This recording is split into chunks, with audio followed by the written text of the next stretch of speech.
Assalamualaikum everyone. Our next topic of discussion is primary polydipsia and diabetes insipidus. Diabetes means increased amount of urine production and insipidus means tasteless. It means that there is increased large amount of dilute urine production.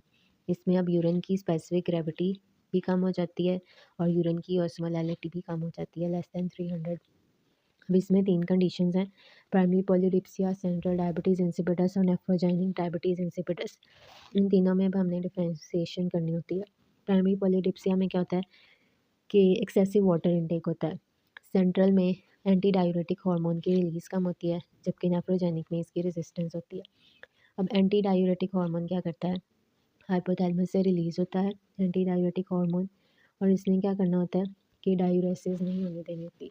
यानी कि जब भी जब भी osmolality ज़्यादा होगी तो ADH release होगा, वो डिस्टल कन्वोल्यूटेड ट्यूब्यूल्स पे एक्ट करेगा वैसोप्रेसिन रिसेप्टर्स पर, वहाँ पर वाटर की रीअब्जॉर्प्शन करवाएगा और ऑस्मोलैलिटी दोबारा से नॉर्मल हो जाएगी।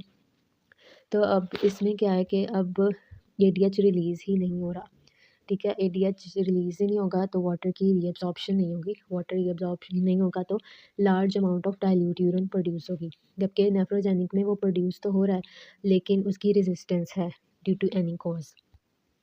अब अगर पॉलीडिप्सिया में देखें प्राइमरी, तो इसमें कोई साइकोजेनिक इलनेस है पेशेंट को, इसको हम डिप्सोजेनिक या फिर साइकोजेनिक पॉलीडिप्सिया भी बोलते हैं। यानी पेशेंट को कोई साइकेट्रिक प्रॉब्लम है जिसकी वजह से वो बहुत ज़्यादा पानी पी रहा है, जिसकी वजह से उसको बहुत ज़्यादा डाइल्यूट अमाउंट में बहुत ज़्यादा यूरिन आ रहा है। हाइपोथैलेमस का कोई लीजन हो सकता है जो कि उसके थर्स्ट सेंटर को अफेक्ट करे। अब सेंट्रल में अगर हम देखें तो क्यों एडीएच प्रोड्यूस नहीं हो रहा, पिट्यूटरी या फिर हाइपोथैलेमस का कोई लीजन हो सकता है, हाइड्रोपैथिक कॉज हो सकती है, ब्रेन की कोई इंजरी हो सकती है, कोई ट्रॉमा, हाइपोक्सिया या ट्यूमर हो सकता है। नेफ्रोजेनिक में देखें तो एडीएच के रिसेप्टर में कोई म्यूटेशन हो सकती है, यानी हेरिडिटरी कोई मसला हो सकता है, यानी किडनी पे जाके इसने डिस्टल कन्वोल्यूटेड ट्यूब्यूल्स पे जहाँ जाके एक्ट करना होता है, यानी एक्वापोरिन रिसेप्टर्स को वहाँ जाके लगाता है और फिर वहाँ पर वाटर की रीअब्जॉर्प्शन होती है, तो वहाँ पे कोई मसला हो सकता है। इसके अलावा कुछ ड्रग्स होती हैं जैसे कि लिथियम डीमेक्लोसाइक्लिन, ये दोनों इंपॉर्टेंट हैं जो कि एमसीक्यूज़ में आ सकती हैं। इसके अलावा हाइपरकैल्सीमिया और हाइपोकैलीमिया में भी ऐसा हो सकता है।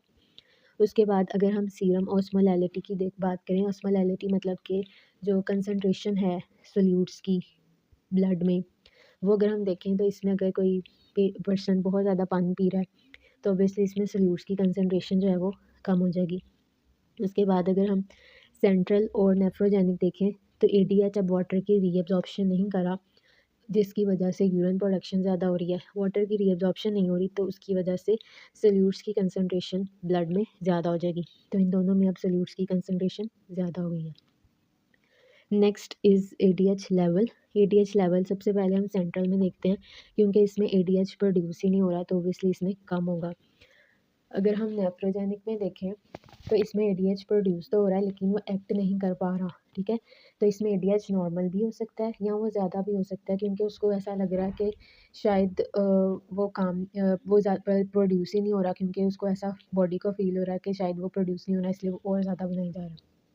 अगर हम प्राइमरी पॉलीडिप्सिया की बात करें तो इसमें भी ऐसी है कि या तो वो नॉर्मल ही होगा या वो कम प्रोड्यूस होगा due to physiological response as normal physiological response, क्योंकि बॉडी को लगता है कि जब ब्लड की ऑस्मोलैलिटी कम होती है तो फिर जब क्योंकि इसने तब रिलीज़ होना होता है जब ऑस्मोलैलिटी जो है वो ज़्यादा हो, जब ऑस्मोलैलिटी कम होगी तो ऑब्वियसली वो कम ही रिलीज़ करेगा एडीएच। तो इसमें नॉर्मल भी हो सकता है और कम भी हो सकता है।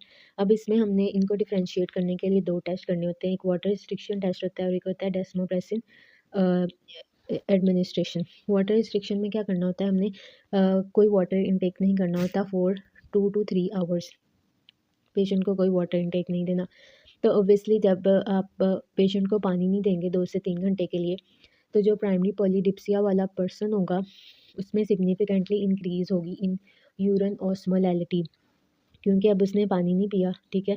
उसमें कंसंट्रेशन ज़्यादा हो गई है सोल्यूट्स की इन दी ब्लड, तो वाटर की रीअब्जॉर्प्शन ज़्यादा हो जाएगी ब्लड में और यूरिन में एब्जॉर्प्शन जो वाटर है वो कम हो जाएगा, तो यूरिन में ऑस्मोलैलिटी कम हो जाएगी, यूरिन में सोल्यूट्स की कंसंट्रेशन बढ़ जाएगी, सिग्निफिकेंटली इंक्रीज़ हो जाएगी, यूरिन की ऑस्मोलैलिटी मोर देन 700 तक चली जाएगी। तो उससे हमें पता चल जाएगा कि ये प्राइमरी पॉलीडिप्सिया का पेशेंट है, जबकि सेंट्रल और नेफ्रोजेनिक में देखें तो कोई चेंज नहीं आएगा, यहाँ पे स्लाइटली चेंज होगा। दूसरा टेस्ट, अब इन दोनों को डिफ्रेंशिएट करने के लिए हम करेंगे डेस्मोप्रेसिन, यानी एडीएच एनालॉग होता है, ये हम एडमिनिस्टर करते हैं। इसमें क्या होता है कि इसमें जब हम एडीएच देंगे तो there will be significant increase in urine osmolality, because ADH जो है वो वाटर की रीअब्जॉर्प्शन कर लेगा, तो यूरिन की कॉन्सेंट्रेशन जो है वो ज़्यादा हो जाएगी। जबकि इसमें मिनिमल चेंज आएगी, क्योंकि इसमें पहले ही एडीएच मौजूद तो है लेकिन वो एक्ट ही नहीं करा। ट्रीटमेंट में इसमें सिंपल वाटर रिस्ट्रिक्शन है, इसमें हम डेस्मोप्रेसिन दे देंगे क्योंकि इसमें सिंपल एडीएच की कमी है, जो कि एडीएच एनालॉग है। इसमें हम जो भी अंडरलाइन कॉज है उसको मैनेज करेंगे, लो सोल्यूट डाइट देंगे, और ये एमसीक्यू आ सकता है, हाइड्रोक्लोरोथाइजाइड डायूरेटिक देंगे, मेलोराइड और indomethacin. So that was all about primary polydipsia and diabetes insipidus.